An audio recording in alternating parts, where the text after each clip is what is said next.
Hello guys, today we are talking about how to make a note about a user in Discord. This may be your first time using Discord and you don't know how to do it. Today we're gonna show you this. So to leave any notes or user, you need to click on the user's avatar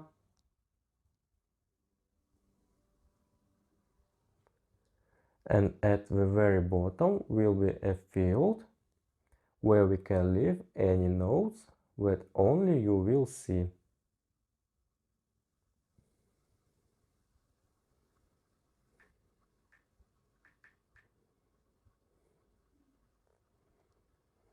That's it.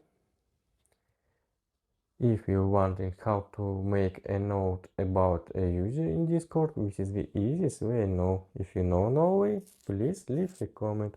Be sure to subscribe for more videos. Bye bye.